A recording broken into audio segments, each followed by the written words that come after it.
morning to you all. Better to say good noon. Already it is delayed by 30 minutes due to technical problem, as mentioned by head of the department and Chitra madam. So first of all, Dr. Obhijit Mondal, my colleagues and coordinator of IQAC Durgapur Government College, Dr. Navamita Bormon, head of the department, political science, Srimati Chitra Roy, Nidhi Misra, Mithu Niyogi, Chitra, and Kun, and the entire teaching fraternity of the faculty members of the political science department. I like to express my deep for inviting me to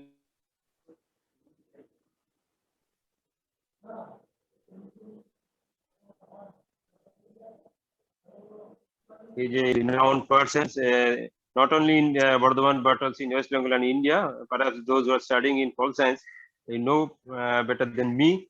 Personally, I know to share, said my deep regards to you and all other participants from different institution, college, research scholar, and my beloved students.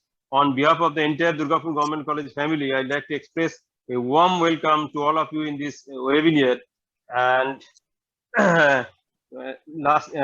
my again sincere gratitude to the organizing committee, Dr. Bormon and her entire team for inviting me, and sincere thanks to all of them for organizing such an webinar in this COVID. You are going through a very trying time or challenging times. The reasons you know very known to you. And I would like to express my deep sense of gratitude and heart thanks to our resource person, Professor Ediyar Bhattacharya, for accepting our invitation and agreed to share his vast experience in his respective field or domain or research areas. And sincere gratitude to all of the participants for their participants despite the pandemic situation.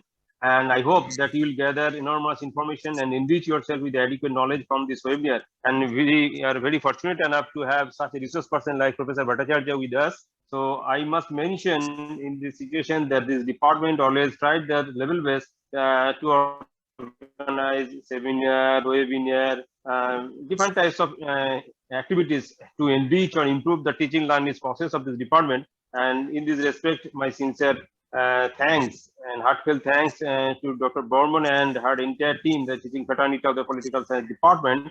And I am hopeful that this department will organize some state level, national level, or international webinar or seminar in the coming days. Despite their very schedule with the examination semester, admission, examination, and so many academic activities, but they're very always try their level best to do something. With these few words, I wish grand success of this webinar. And once again, my sincere thanks to the entire team and my deep sense of regards to Professor Bhattacharya. And thank you all. Thank you very much. Thank you, sir. Now I request Obhijit sir to say a few words to us.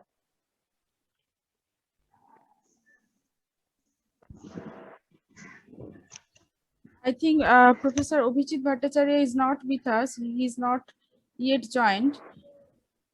Obhijit Mondal. Yes. Join করেন? না, ওনাকে দেখতে পাচ্ছি না। আমি তো ওনাকে call করলাম, পেলাম না, এবং টিসিএস স্যারকেও কল করে পাইনি। আচ্ছা আচ্ছা, ঠিক আছে, তাহলে আর স্যারকে বেশি ওয়েট করিও না, মানে স্যার তো অনেকক্ষণ ধরে টাইম কিছু করার নেই আসলে। তো তুমি you just carry on, take the thing forward. The topic is we all know students and all, to you especially, you all know the topic is civil society and Indian democracy. So sir will be speaking, so I am request you, I request you to take forward this program. Okay, thank you, NV madam, for giving me this opportunity. First of all, I'd like to say few words regarding my sir, Professor Bhattacharya. Students, for you all, you must know sir very well. Professor Bhattacharya is a professor of political science in the University of Burdwan. He has received his PhD from London School of Economics and Political Science. Professor Bhattacharya has held many prestigious visiting assignments at the University of Hull, UK, Heidelberg University, Germany, and he has also been an international peacemaker for Burundi and Sri Lanka, and taken an active part in the facilitating constitution making in Nepal. He is currently engaged in research and teaching activities.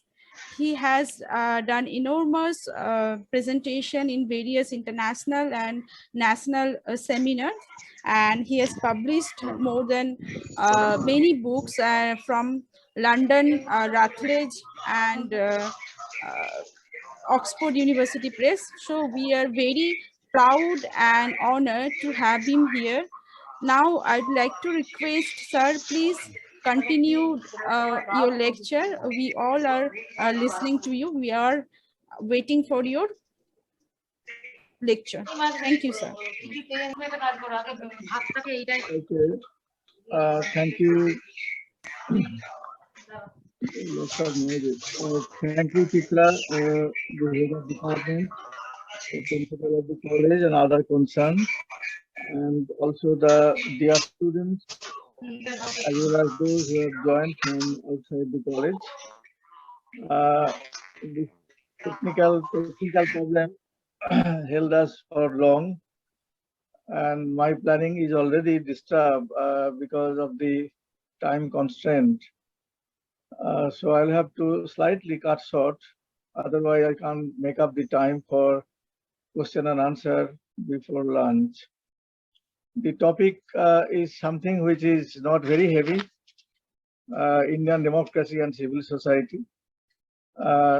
Students are aware because in political science, they study subjects like democracy and also civil society.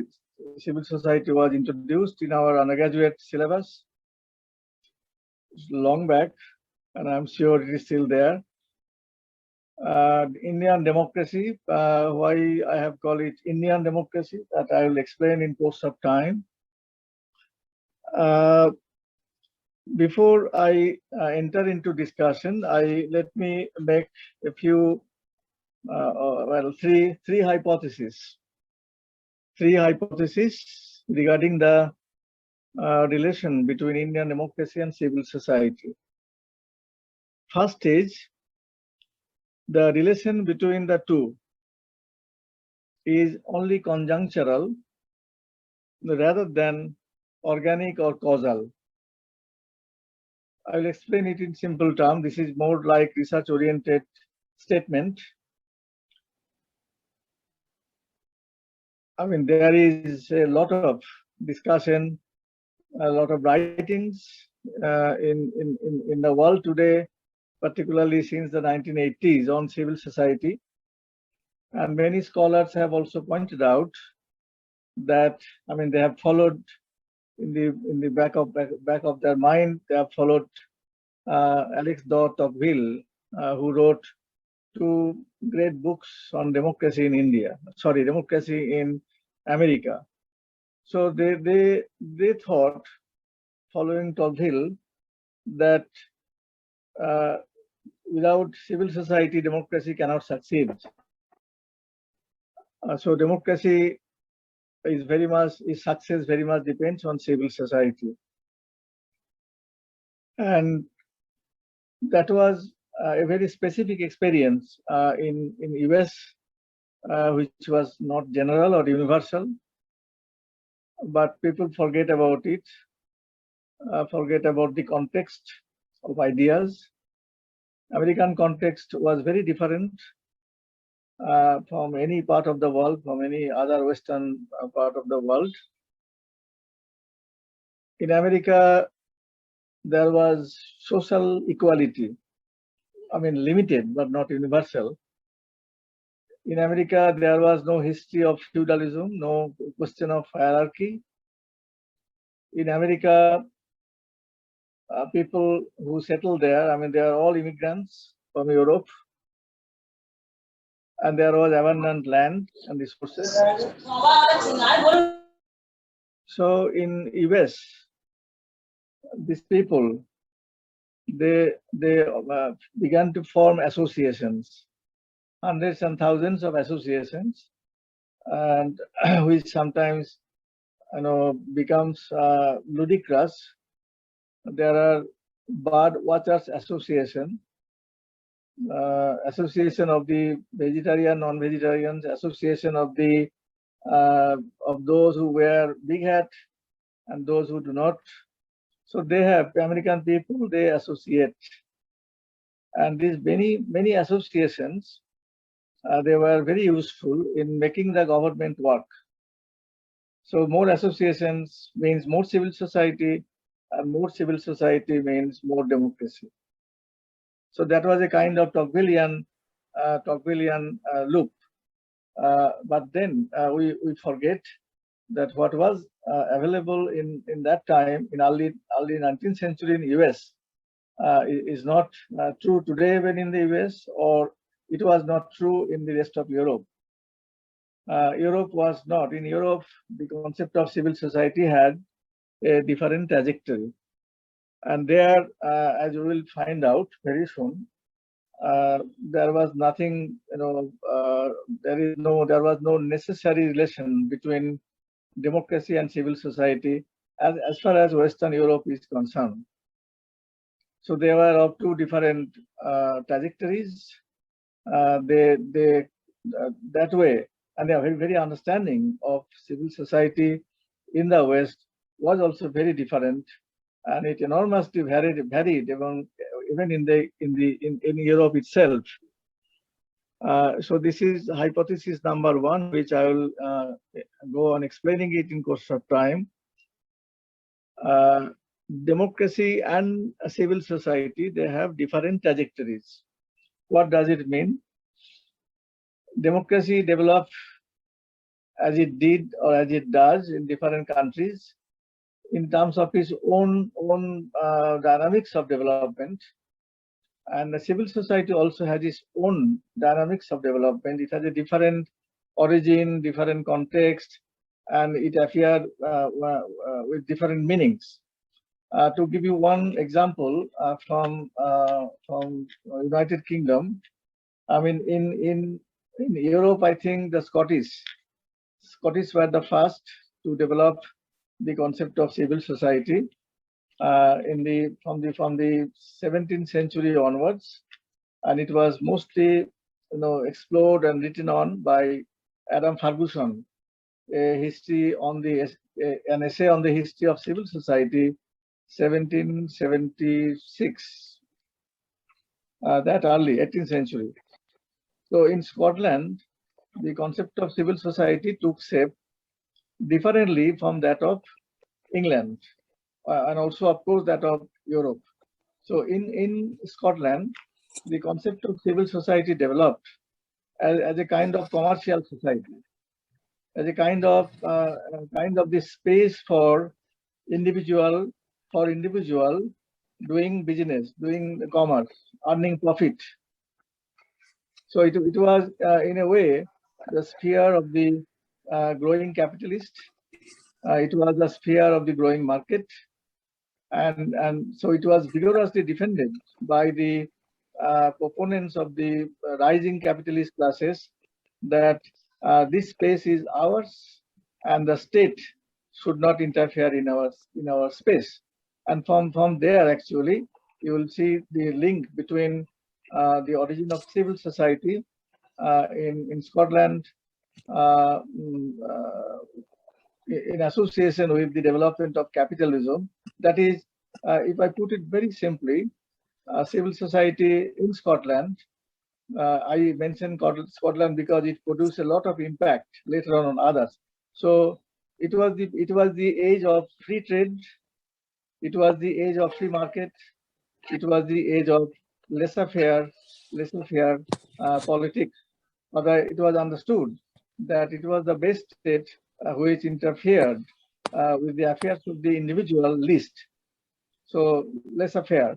So it was the age when civil society took shape in Scotland. So as you can see, that it has nothing to do with democracy. It has nothing to do with democracy.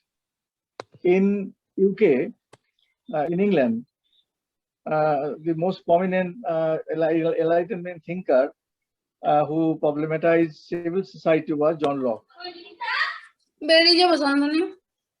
John Locke, the 17th century English political philosopher, John Locke, he did not distinguish between state and civil society. He, of course, did not believe in democracy as we understand it today. He only believed in certain limited rights, and that too of the rising capitalist classes. So, nonetheless, he problematized it in a context, in philosophical terms, which was congenial to democracy.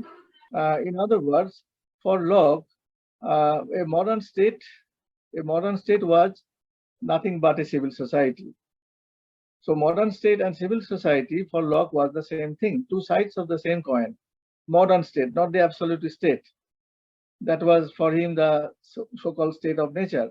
So modern state was the civil society. It was a civic associations. It was the space was civic, as it was distinguished from uncivic or evil. So the distinction was between the absolute state, then surrounding England and many other countries of Europe, which was considered as the state of nature, both in Hobbes and in Locke. So that was not a modern state. It was a state by men, not by law. So Locke actually problematized a modern notion of a modern state, which was a civil society. So modern state, it was to be based on recognition of rights, I mean natural rights of the individual, based on the consent of the individual, based on the theory of limited government. It was based on individualism, uninterfered with by the state. So in Locke, we find already that it was a different trajectory. And as I said, Locke was not a defender of democracy. He did not believe in the rights of workers or rights of the poor peasants. So that was how, I mean, these are two examples suggest that the trajectory of civil society, even in the West, was different. And one thing that was common was that it was not connected. It had nothing to do with democracy. It had nothing to do with democracy. And this is something we have to keep in mind, because nowadays there is a tendency, I will explain very soon, that more NGOs, more voluntary associations, we have more democracy we have, as if NGOs are the exemplars of civil society, not in the sense as we understand it. Because democratic trajectory, even in the West, they actually started much later. I mean, England, for example, I mean, Great Britain, for example, became really democracy after the Second World War. But it had civil societal tradition long before that. Across the channel, just one or two examples. Hegel, the famous philosopher and historian, sociologist. Hegel, it was not Marx, it was Hegel who said that civil society was a bourgeois society. Bürgerliche Gesellschaft in German. It was a bourgeois society. Society of the capitalist, or exchange, or profit, demand, supply, exchange, profit, extraction of surplus value. So it was a bourgeois society. Hegel was very frank that it was a bourgeois society, and it was and the plebeian masses had nothing to gain from the civil society. So it appears to be Marx, but it is not. It was Hegel, and Marx took this idea directly from Hegel to argue that civil society was a nightmare. I mean, the difference between Marx and Hegel was that for Hegel, civil society was part of European modernity. It was the space of the individual, secular space where individual is free. But for Marx, civil society was a nightmare. He said it's a Hobbesian nightmare. Crass nexus, fight on egos, ego satisfaction, profit making, unbridled profit making, competition, fierce competition. It's just the Hobbesian state of nature. So that was the kind of definition that Karl Marx offered to understand civil society. So in all these cases, except US, we don't find any organic, any necessary or any causal link between democracy and civil society. Because democracy in Germany, I mean, it developed very late because the country still remains very authoritarian, bureaucratic. But democracy there was also, democracy in Germany also was, it has a very short history, not a long history. So democratic development in various parts of Europe and the West, they started at different points of time. And although we sometimes make of ancient Greece, Pericles' democracy as the ideal democracy, but such ideas are rejected nowadays because even in ancient Greece, the citizens were a very restricted number of people. I mean, it excluded the slaves, excluded the women, excluded those who were not educated, excluded those who were not propertied. So citizens actually were the patricians, the Obijato, the aristocratic people. They are the real citizens. Others were not the citizens. And as I sometimes have pointed out or written in my writings, that in fact our Panchayati Raj or Gram Sangsad or the ward committee, at least legally, constitutionally speaking, they are in fact better than ancient Greek tradition of democracy. But then here they are not used properly; they are misused. So as you see, democratic history of democracy, it has different trajectories in different parts of the world, and it did not coincide with the history of civil society. So these are two different, they travel in two different tracks, never meeting adequately, and it has not been emphasized except Tocqueville. Others also have taken much care in not to link the two. The third hypothesis is democracy and civil society. I mean, despite the, as I said, contrary or different trajectories, the civil society and democracy, they share in common a space, which I have used as the democratic problematic. Democratic problematic, that is a space, suggesting a space of contestation, space of argument, space of freedom. It's not limited. Unlike the earlier age, democracy today is actually defined in a very broader context as a space where which is supposed to be secular, free from state interference, which is a space of creation of idea, contestation, bargaining, negotiation. And when we keep that in mind, then we find that actually the democratic problematic and the civil society's problematic, they are the same. They are the same in terms of today's understanding, because civil society, the concept of civil society also has changed. So the problematic they share, they are same problematic, that ideally, theoretically, civil society is the space, is the free space of the individual, free space of the individual who is secular. I mean, not guided by any segments or segmented identity or like religion, like community, etc. It's a safe space of the secular individual for freedom, autonomy, for creation of new ideas and institutions. So if that is the space of civil society, the democratic space is also the same. It's the same space.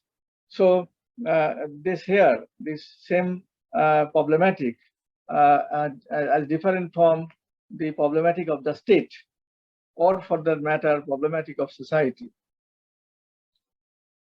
So with this very initial explanation, about civil society and democracy, we need to, of course, for students of political science, they of course expect that then what do we mean by democracy?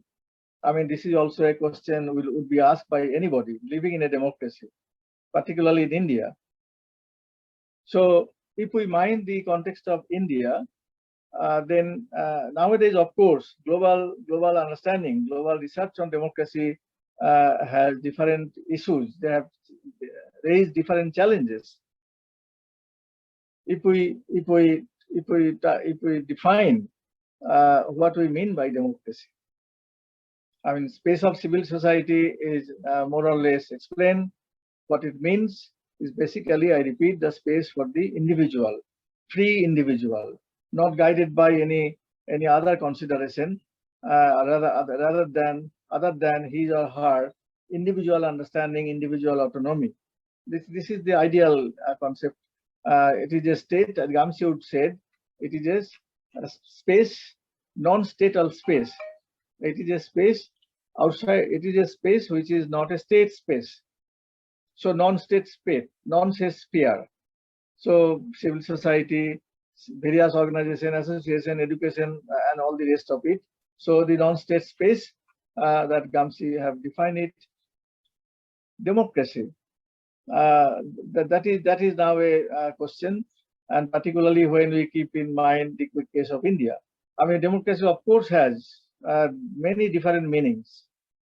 I mean, it is only a cliche to say that it is a government of the people, by the people, and for the people. That is a cliche. In serious political scientific understanding, that is not given that much of importance, because that never happens. In history, that never happens. So how do we then, what are the questions that are asked about democracy nowadays? I will answer the question in terms of five aspects or five dimensions. First is, of course, in understanding democracy, not only globally but also in our country. First is that there are certain procedures. So democracy, let us say, democracy is procedural. That is, there are certain procedures to follow for election. When you are in election, there are many rules, many regulations. So rules, regulation, norms, election code of conduct before the election. So all these things are, of course, an important strategic part of democracy, because democracy has to elect. Democracy has to elect, or the citizens elect their representatives, and that is through elections. And therefore, there are certain procedures. Those procedures must be rigorously followed, and it is followed by and large. I mean, when the Election Commission of India gives the certificate that the election was by and large free and fair, there are lots of debates, lots of opposition, allegations, but free and fair. So on the basis of that, it is a procedural notion of democracy, that it allows the space, the institutional space, in which, following certain procedures, citizens elect their representatives who form the government at the appropriate tiers. So procedure, there are norms for election. Election commission is there. In every country, they have their own electoral mechanisms, and level of fairness, freeness, of course, vary, but more or less it is considered that it is free and fair. So these electoral procedures, it produces the majority. I mean, you cannot just in masse, in a few 100,000 people cannot go to the governor or the president, as the case may be, that now you look at it, we all support a certain party, so therefore we are going to form the government. That is not going to happen. So it has a procedure that you have to elect it, following certain standards and rules. You have to elect your representatives. So they elect the representatives, and the majority party who wins majority, they form the government. Of course, in all over the world, everywhere, this majoritarian principle, which is also nicknamed as winners take all, winners take it all. The party which wins, it gets everything, and those who loses, they don't get anything. So winners take all, or majoritarian democracy operated on the principle of majority. But this is not true everywhere. I mean, for example, in Switzerland, they have combined various principles together, like majority principle is operated there, but that produces bad government. Therefore, they also have space for consensus. They also have proportionality, and finally, they also have direct democratic procedure, right referendum. So they have combined. They have combined all most of the important techniques or important procedures into one, so that democracy does not exclude, because democracy has a tendency. This majoritarian democracy has a tendency to exclude, because the party which gets the majority forms the government, and then you forget about others. So that produces bad government, that produces not inclusive government, but exclusive government. So therefore, this principle is a limiting principle. If you have only one principle, then it is a limiting principle on democracy. But as I said, every country has its own procedural aspects. So one meaning is procedural. The second meaning, which is very important and sometimes neglected by others, particularly the Marxists, is question of political democracy. Political democracy. That is to say, the liberty of the individual, civil rights, various civil rights, right to participate, right to vote, right to stand for election, right to do this, right to do that. So these rights are not transactional. In other words, you cannot give up, and you should not give up your political liberty for some future beautiful days in the distant future. So you give up your democracy, you give up your right for the sake of some future utopia. Nobody knows when it will come.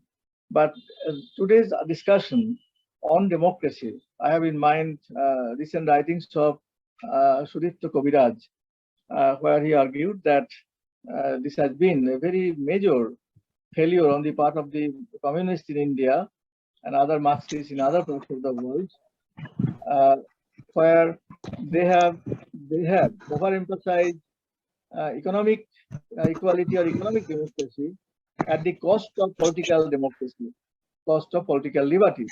But it is now argued that political liberty is a value in itself.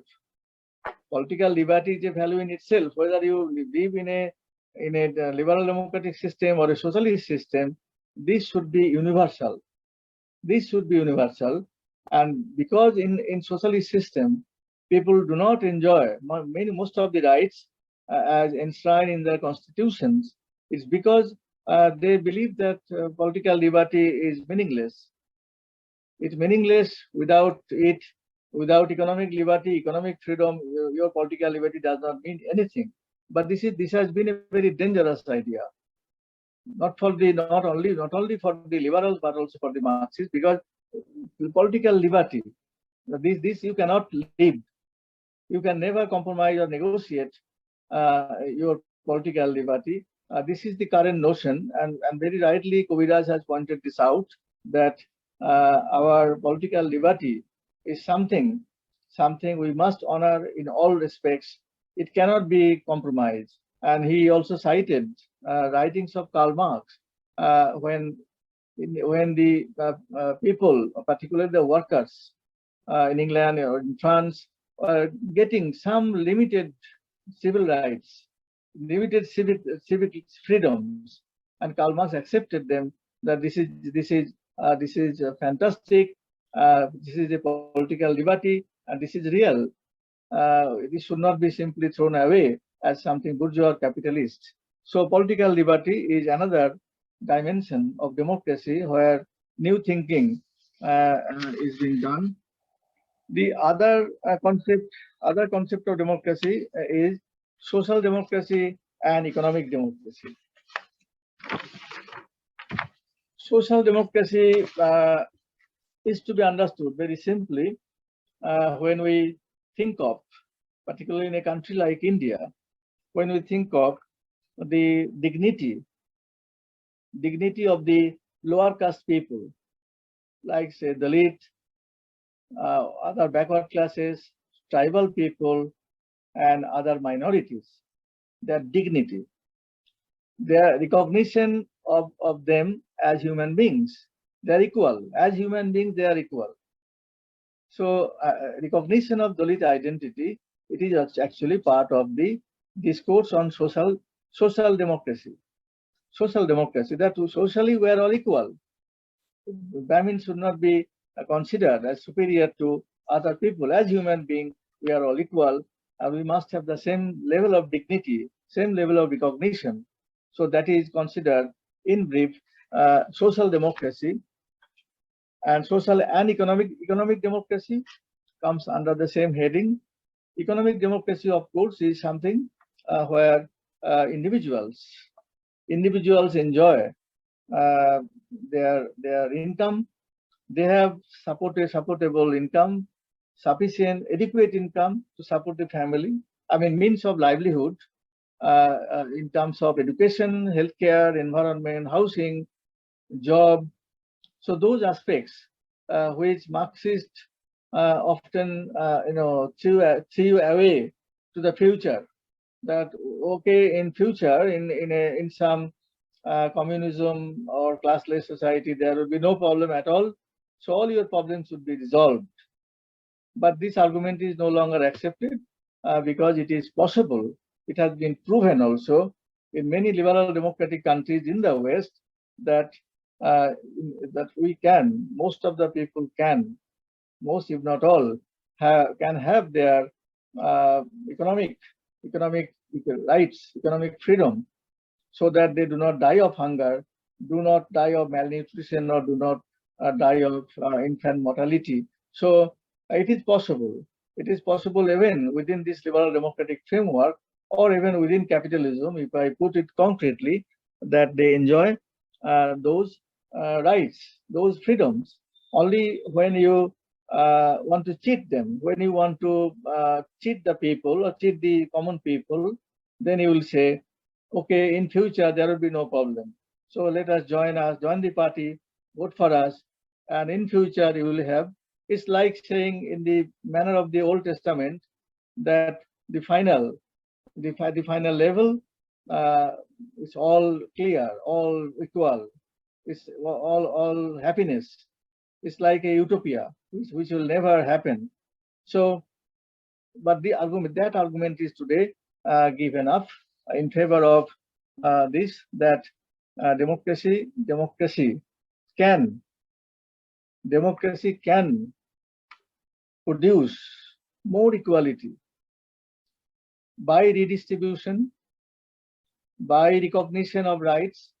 Here the question is not simply the how of democracy, but the question here is what democracy produces, what democracy does.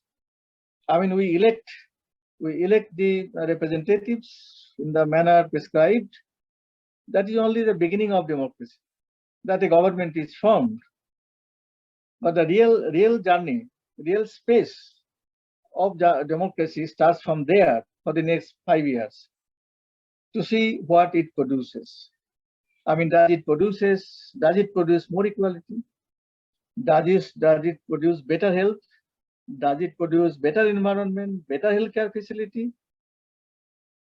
Those are the issues. So those are nowadays highlighted by scholars, renowned scholars on democracy like Adam Przeworski. He has argued along this line that democracy challenge is not just to get elected, but the real challenge starts from there. That is what you do, what you produce. Do you fulfill your mandate? So this aspect is highlighted nowadays to ask new questions that forgetting about the ideal world in future, in some foreseeable future or unforeseeable future, forget that. Our question is, let us say in the next 5 years, what it produces. Does democracy produce anything better?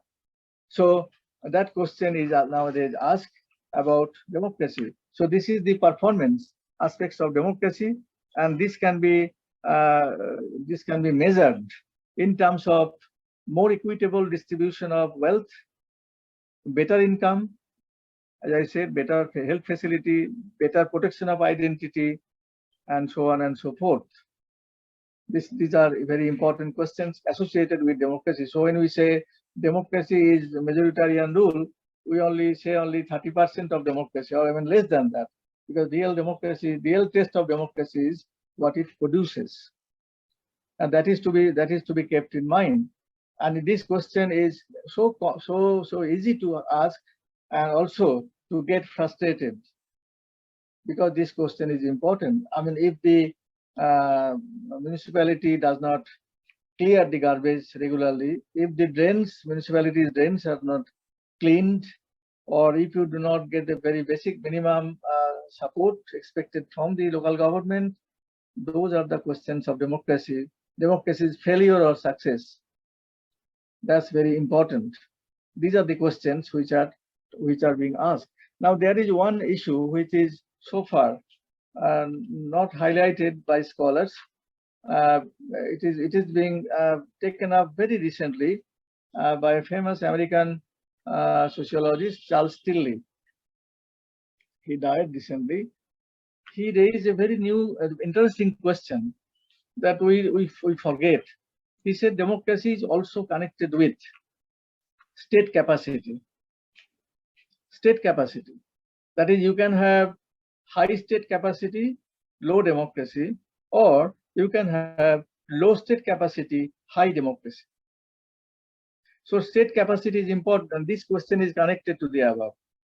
Connected to the above, because if you expect that democracy produce such and such things, democracy produce mean there should be a government, there should be administration. And we have also to see how efficient they are. I give you one example. You will be more aware of it when you study at the students, postgraduate level. Others may be already aware that Gram Panchayats in our system today in India, they annually spends about 1 crore rupees on various items decided by the center and also decided by the state government.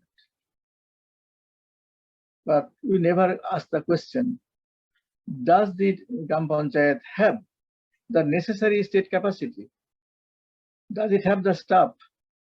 Does it have the minimum level of bureaucracy to perform their job? Answer is no. Answer is no. I mean, we forget about the people who are elected. Sometimes, thugs, antisocials, criminals, illiterate people, they stand for election, they are elected. And some political parties even can parade those poor people as a show of democracy. But it is the other way around, because if you elect the very poor, uneducated people, then the party in power, whether any political party, they will have great advantage in bending the rules. So that our students with master's degree in political science, living in the villages, they never get the chance to get elected in the reserved constituencies. But that is something to do research. So state capacity is very important. That is, you need bureaucracy. Bureaucracy has its own problems, but you need a minimum level of bureaucracy. Otherwise, how can you deliver goods to the people? Then you will simply, give it out to the contractor or other people who will just mess it around in collusion with the elected representative. So state capacity is another issue. And the fifth dimension is as I mentioned before, perhaps, that democracy also implies a space. I mean, you as an individual, or I as an individual, may not expect, more redistribution in favor of me. I don't care about, I earn good salary, I have good houses, good road, good this and good that. But that does not mean that since I do not have to depend on the government for my income, that does not mean that I do not have the right to criticize. So I have the right to criticize. Everybody has. A democratic space is that which allows you to raise questions. You may not have the answers. Democracy actually does not answer, or it cannot give answer to all questions, but it allows you to raise questions. There are other regimes like military rule, authoritarian regimes, which do not allow people to ask any question whatsoever, because they believe that we are the answer. But in a democracy, people have the right to raise issues, raise questions, asking. As I said, democracy in all countries, democracy cannot provide answers to all questions. It can provide answer to few questions, but not all. But nonetheless, that your question has been taken up, that we have the right to raise the question, and you raise the question, and that means that the democratic space is there. Democratic space is there that you can criticize, you can point out the failures, and you have the right to engage in debates and discussion. So democracy also implies this kind of space of argument, space of contestation, space of bargain, and also it is a space of creation of new ideas, new institutions that also is provided within the democratic space. It is not just going to elect, not just going to vote, but this is also a space that you may not yourself, or I may not myself, go to vote, go to cast my vote, but that does not mean that my views are unimportant, that I cannot raise questions, I cannot debate, I cannot criticize. I am almost close to it. Started very late. I will take another maximum 5 to 10 minutes, then I will finish. As I have already pointed out, that the democracy and the state and democracy, I mean, state is sometimes a problem. The issues we raised about democracy, if you remember, that it means that you then democracy also need a state. I mean, the democracy developed, the democratic discourse developed in the world something as against the state, certain kind of state, not all kinds of state. That's why following Locke, I mentioned the modern state, which became later on liberal democratic state, first liberal and then democratic. So state is something which you cannot simply give up, you cannot do without it, but when you have the state, it will also have its own problems for democracy. So the relation between the two, it's just like living with a devil. I mean, devil is sometimes very useful. Living with the devil, state's problematic. I have been innovating those ideas recently in a book that I am writing. State's problematic.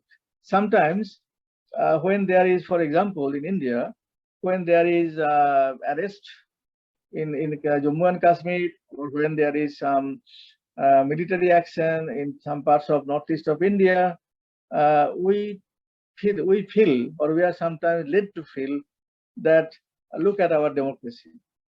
Look at our democracy.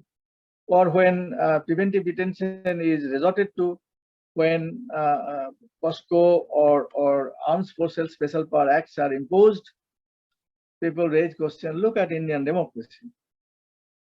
What then? People will not be able to distinguish between the two. That is a state's problematic. states problematic. And what is the central idea to states problematic? It is sovereignty. The state is very sensitive about sovereignty. Very sensitive about sovereignty. It cannot compromise with that. Very sensitive. And our state in India, a post-colonial state, that is oversensitive to sovereignty. So therefore, it cannot take things easily. When you can settle things by discussion, by communication, by discussion, by debate, states sometimes send in the military or paramilitary forces. The state then looks for the Hobbesian solution to the problem of order, if I put it technical. That is a law and order problem. It happens because the state is oversensitive about its sovereignty.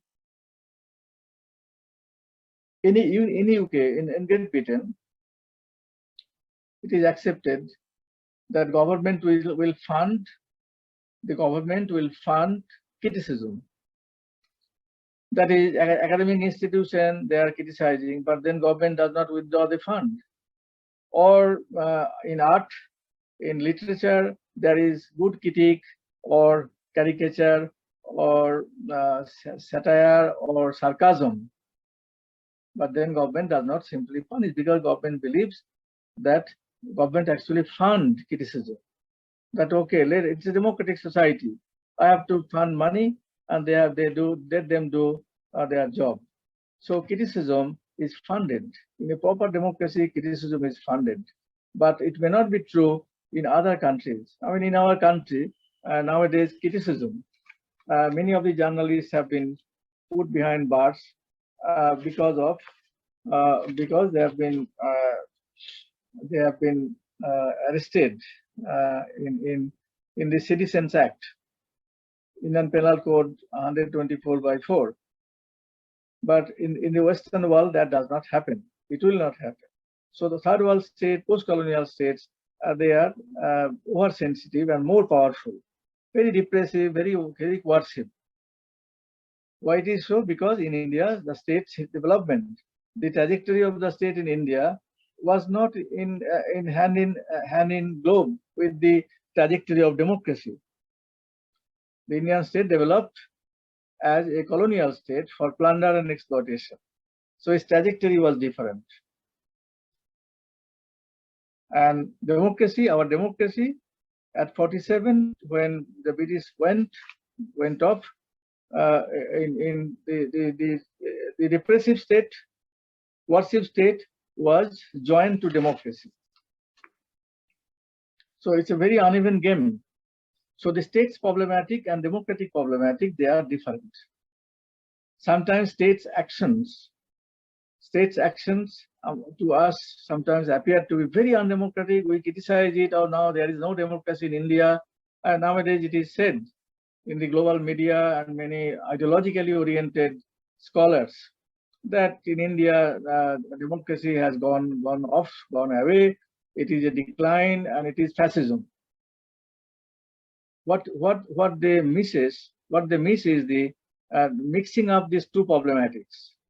The state's problematic, which is very powerful, very sensitive, and the democratic problematic, as we have been discussing so far. So we should not conflate the state's problematic with the democratic problematic. And in India, because they did not start at the same point of time, they had different trajectories.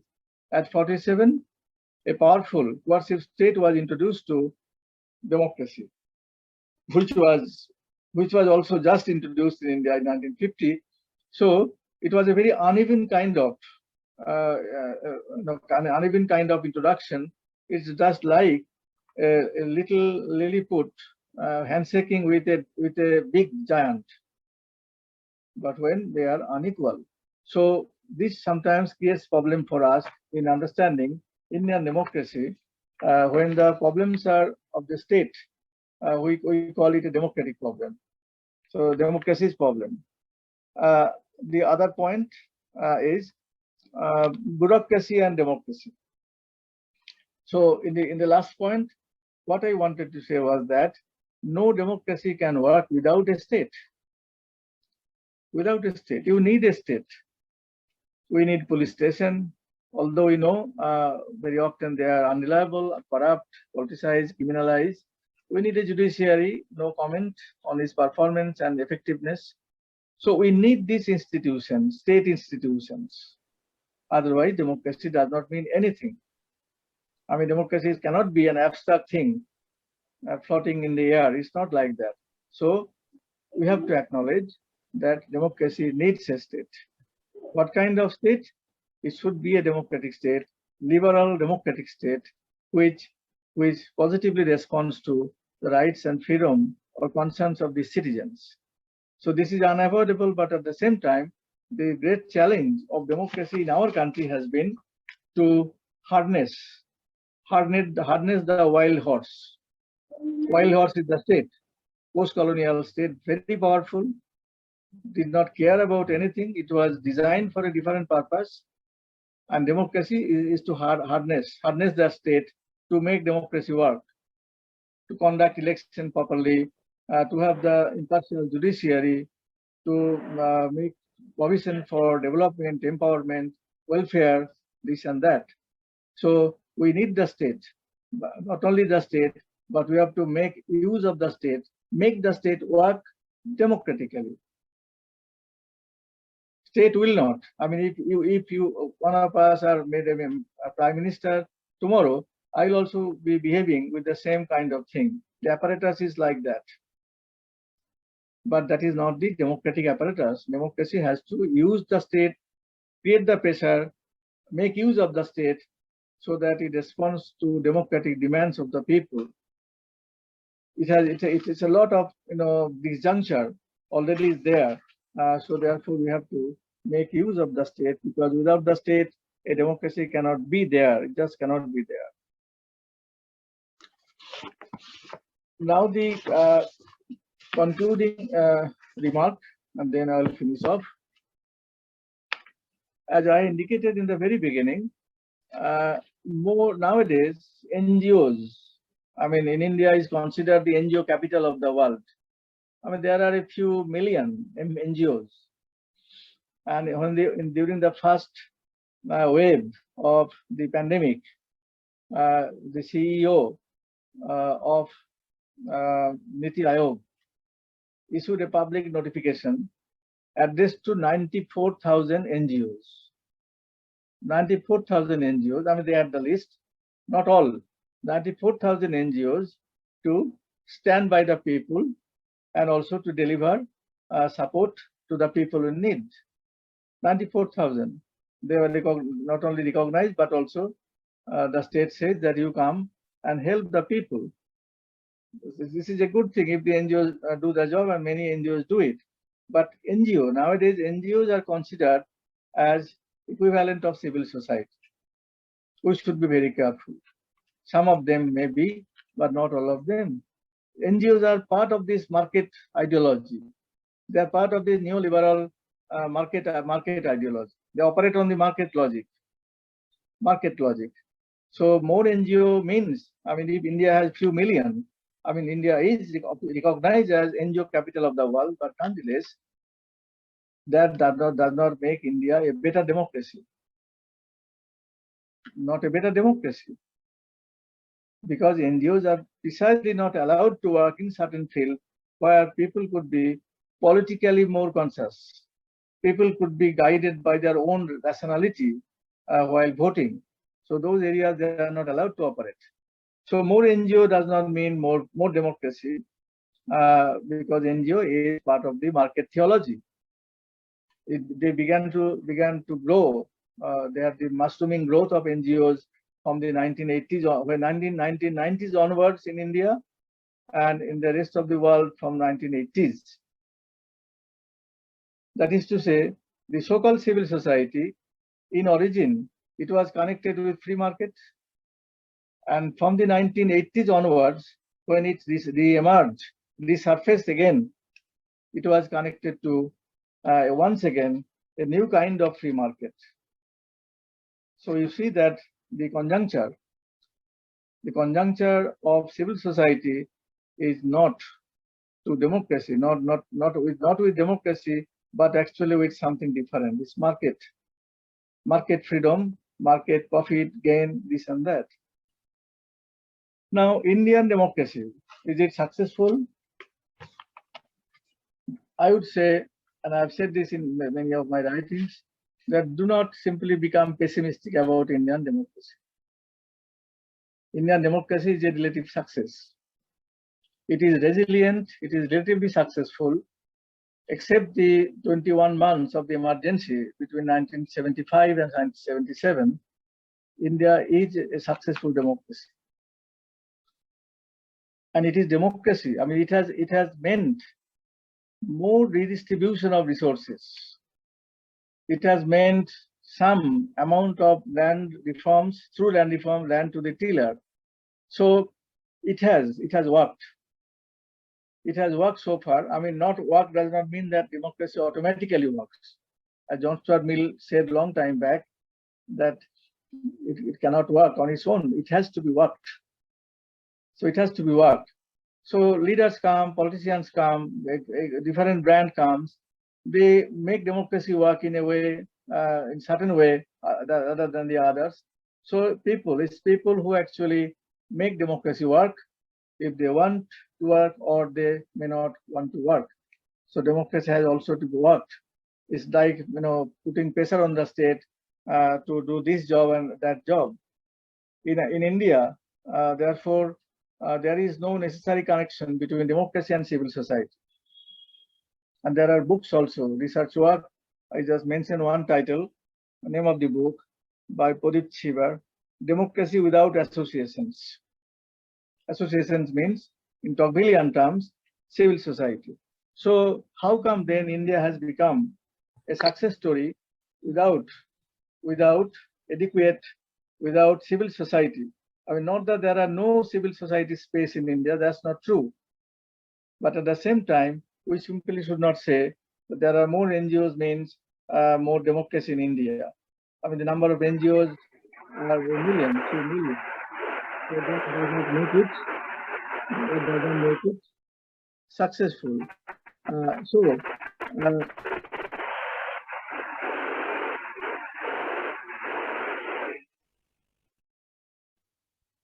So in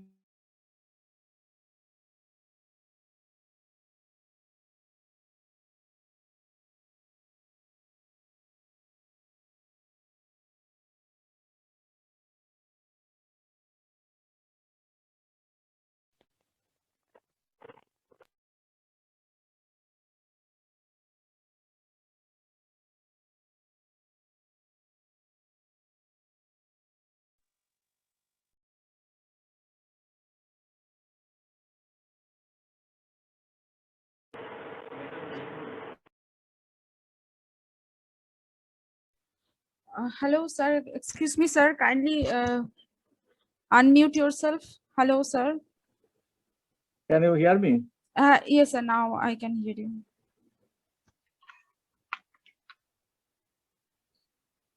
So I will allow maximum 10 minutes if there be any questions or issues raised. Okay, sir. Thank you, sir, for highlighting such important areas relating to democracy and civil society, as we are already misguided by the principle of democracy as it is one kind of majoritarian principle only.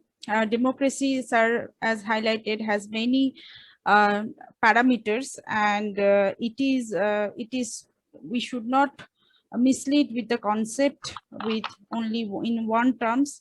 And sir has defined the term civil society as a free space of individual, and in case of India, we can see that there is a some kind of relationship between civil society and democracy, but this is not all the things that we can connect it as a success of India's democracy. Civil society is not only supporting in this process of succeeding Indian democracy.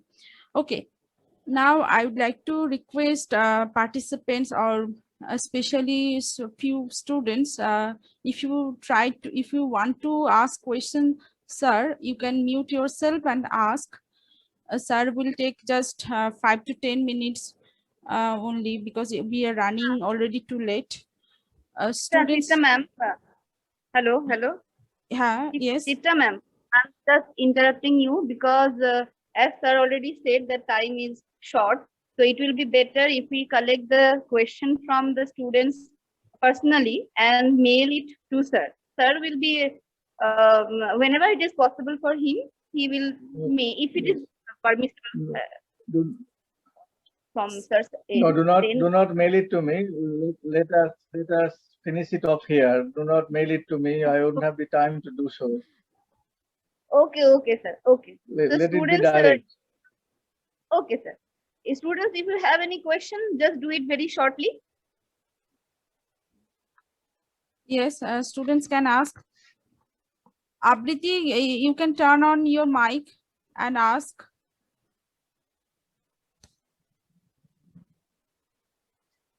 Abriti has messaged her question.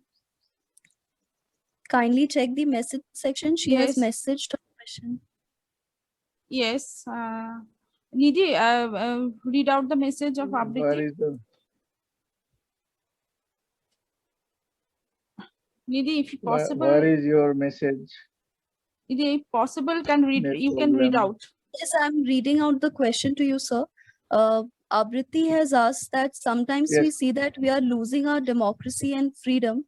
Then in her question is what we will do in this matter, as in is it something of a concern? According to her, whatever she understood, she felt that we are losing our freedom, or maybe the activism of civil society. So does it mean that we are losing our democracy and freedom? Well, the first part is a supposition that we are losing our freedom.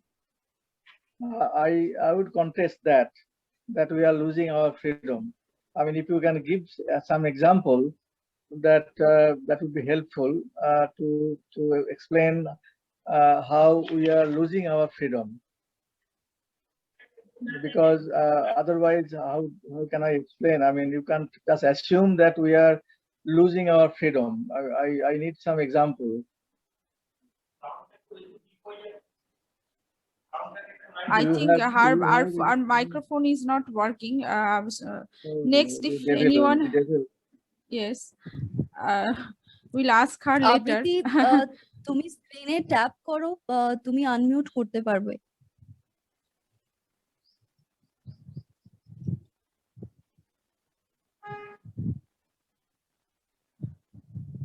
I think Abriti বোধহয় disconnected হয়ে যাচ্ছে। আচ্ছা, আরো যদি কোনো প্রশ্ন থাকে, অন্য কেউ যদি কোনো প্রশ্ন করতে পারো তাহলে করো sir. You can also raise in Bengali. হ্যাঁ, একেবারেই, হ্যাঁ, বাংলাতেও করতে পারো স্যার, বাংলাতেই বলবেন। Ma'am, can I ask? Yes, sure. Yes, please. Yeah, good afternoon, sir. So as you pointed out one point, that the system is becoming slowly corrupt, as we are seeing substantially, especially in the panchayat system. And so, sir, there is one article by Michael Young, and he states that there is a system of meritocracy. So, sir, why doesn't the system of democracy shift from its own form to the meritocracy part?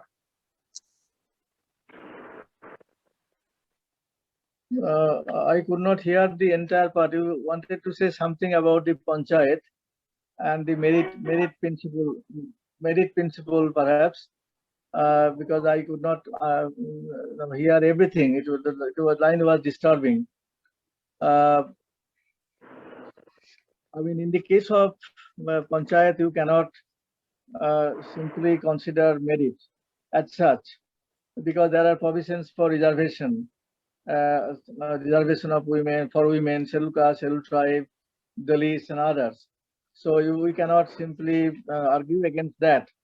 The question is, if you have an educated scheduled caste man or woman, if you have an educated scheduled tribe man and woman. You can use them, encourage them for standing for election, but political parties, they do not do that. They just want those to be elected who will listen to whatever they want. Insofar as bending the rules, they would not question. And at the same time, political parties show that, look, this is very democratic. Poorest of the poor, so illiterate, very backward citizen, they have all stood for election and got elected. So that is a parade of democracy, as I have said in my book on West Bengal. So it's not the question of merit. That's not that is important, but meritocracy cannot be applied to such cases because we have to abide by the reservations. The basic purpose of reservation was to empower through political process.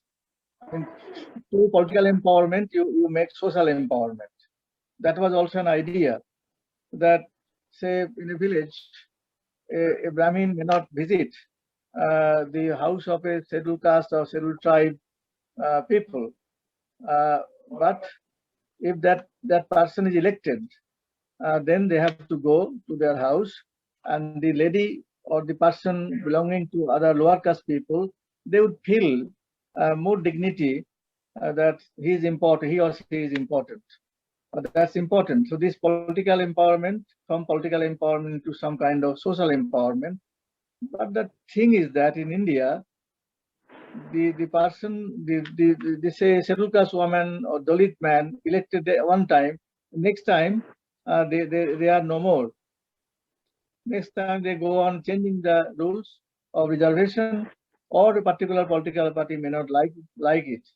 So the experience of 5 years experience, that simply is wasted. There is no continuity, no guarantee of continuity. So these are certain structural constitutional problems. I don't know whether you got my point or not.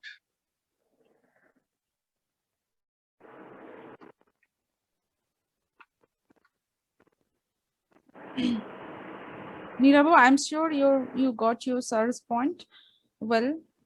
Yes, ma'am. Yes, ma'am. Chitra madam, I have a question. Yes, please ask. Good afternoon, sir. I am Nidhi Mishra. I had this query. I wanted you to highlight on how effective have civil society or the element of civil society has been in India's democratic journey.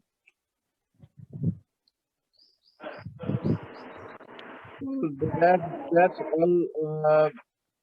I mean, I can have one liner answer that in the development of India's democracy, civil society as such did not play much of a role. So, say for example, civil society, they became very powerful only since the 1990s. But our democracy is older than that. Our democracy is older than that. There was different logic. I mean, say our democracy allows the people to unseat the very powerful Indira Gandhi in 1977. So she declared the emergency, but people mobilized under the leadership of very legendary personalities like Jayaprakash Narayan and other people. So they organized, mobilized different kind of platforms, committees, and they launched the protest. So Indira Gandhi was defeated in 1977. But we do not celebrate the victory of democracy due to civil society, because those days there was much. So NGOs or other associations as civil society, these are developments of the post-1990s when India began its globalization. So therefore, I would not simply organically link the two. That does not mean that there was no agency. There were political parties. There were political platforms, as I said, committees, short-term platforms, short-term committees, but mostly political, and they campaign for and campaign against authoritarianism and campaign for restoration of democracy. So my point has been that we do not link them necessarily or organically, because they operate on two different trajectories. If some associations, some organizations, they protest, good for democracy. But I would not simply ascribe the success of India's democracy to the so-called civil society. Thank you, sir. Okay. I will take one more questions and then Sir, I would like to finish I off. have a question. I have an observation or doubt. Sir, can we say that the process of civil society has facilitated democratization in India? Which facilitated? Civil society has Which, facilitated. I mean, don't you get my point? I mean, in India, we had our own types of organizations and associations. I give you one historical example. Indian National Congress, the leading party of independence. It was technically it was a civil societal association. Different trade union, different peasant bodies, different party organizations. They are all civil societal organizations. So that way they fought for right, fought for freedom, fought for independence. So that is the thing that in India, the mediating role was played by organizations and associations, which we do not usually call civil society associations. I mean, say the NGOs, which, as I said, had a mushrooming growth in India since the time of globalization. But we cannot say that India is a better democracy after the 1990s because of the flourishing growth of the NGOs. Because NGOs are today considered as part of civil society. They are simply taken as civil society organizations. And you call it by any name, what's in the name. But the question is that has little to do with the success of India's democracy.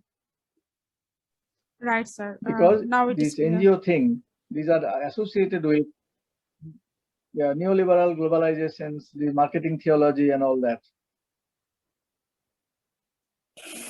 Okay, thank you, sir, for giving such enlightening.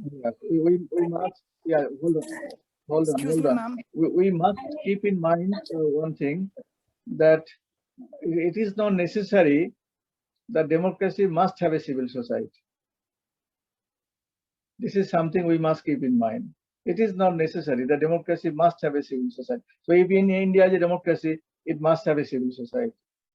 This kind of logic is flawed. It is flawed. Okay, say whatever you wanted to say and let me go. Thank you, sir, for this enlightening lecture. Now I'd like to request HOD madam, please continue. Excuse me, sir. Ma'am.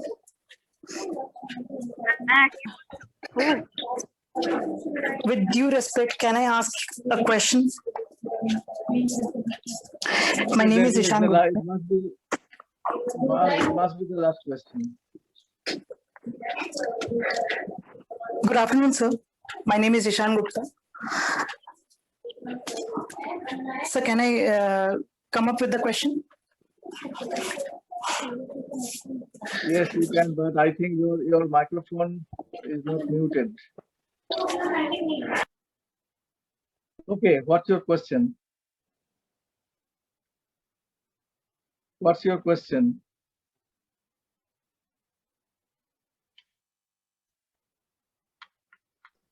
Ishan, Ishan, turn on you your. can unmute and ask. Sorry, sir. Sir, my question was, democracy nowadays harps on the outcomes of near future. As I have known, The question was the previous idea of democracy was it was based on a utopian idea, future that is unknown, perhaps depending upon the possibilities which may not come true. So, do you think, sir, what is your opinion on the idea that was the earlier opinion of democracy a failure, or is there nothing as such a failure, and there are always trial and error methods to come to a better conditions, better position? Well, okay, thank you for your question. But it's not the question of trial and error. It's not a laboratory experiment. And one thing is, I pointed out that democracy, the concept of democracy has been changing. New questions are being asked by scholars. Say, Right to Information Act in India, Right to Food Security Act, Right to Environment, or Forest Dwellers Protection of Rights Act. These have all been passed in India in the 2000s, and they are all they have been very useful. So democracy is alone a system, if you like, which is capable of reforming itself. No other system can reform itself. Socialist system in the Soviet Union, they wanted to reform, but it collapsed. But since democracy, this liberal democracy, it is flexible, adaptable, so it is also changing. Under popular pressure, it is changing, and its ambit is expanding more and more. So it's not the question of that would be to trivialize a question, to simply look at it at trial and error. There is nobody in charge who is doing the trial and the errors. It's a system itself, democratic system, the space. When you launch movement for right to information, I mean, there are some movement launched by some lady with a particular NGO from Rajasthan. So then there are the pressure of the left in 2005, I think, for this right to this this Mahatma Gandhi rural employment Yojana, this 100 days rural employment. So those are the things that people get out of the state, make the state provide for them, and that's how its ambit is expanding. Because we do not know the final space of democracy, because democracy does not have a goal. Democracy does not have a goal. It does not have any final goal. It cannot, if you ask where it is going, there is no answer. Democracy does not have a final goal. And if you say if it has a final goal, then you become Aristotelian. It's a kind of teleology. Democracy is not.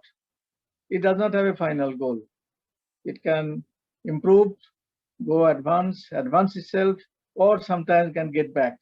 I mean, Indira Gandhi, for example, in 1975, for 21 months, she held back the progress of democracy in India for 21 months by declaring the emergency under Article C52. So democracy, it is possible that it go 2 steps forward, 1 step backward, then 3 steps forward. So because democracy does not have a final goal, and which is the good thing. It has possibility of improvement, reform.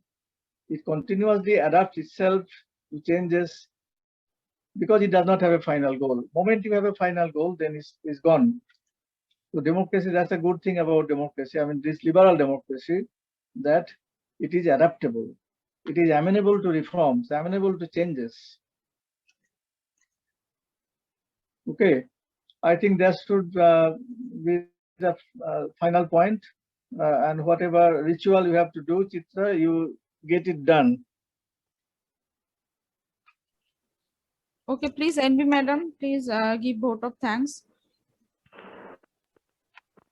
Thank you, sir. It is a real time to acknowledge few things without which it would not be a completed one.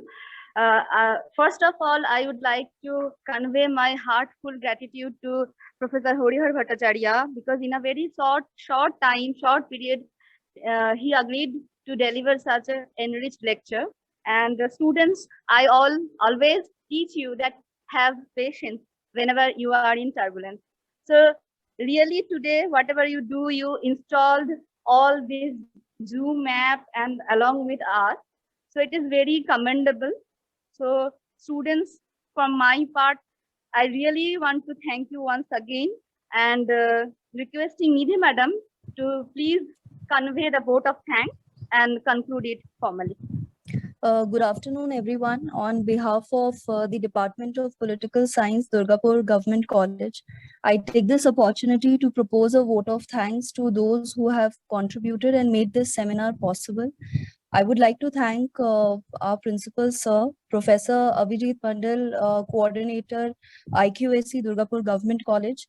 I would especially thank our chief guest and resource person for this seminar. Sir, thank you. We are really enlightened with your knowledge and presence. A special thanks to the organizing committee for their unflinching support and coordination. And lastly, our heartfelt thanks to our students for active participation. We are extremely sorry for the network issue and the problem with the app, but all is well that ends well. So on this note, really, it yes, was madam. beyond our control. We all are dependable on these issue, and now whatever faced and how we got the support from the students, that is really commendable. Okay, thank you. Thank you, sir. Thank you, sir, for your enlightening lecture. Thank you. Thank you, sir. You are welcome. Okay. So by this, we are ending this lecture, and all our students, we want to thank you for keeping patience and be with us. Thank you. Thank you all. I'm ending.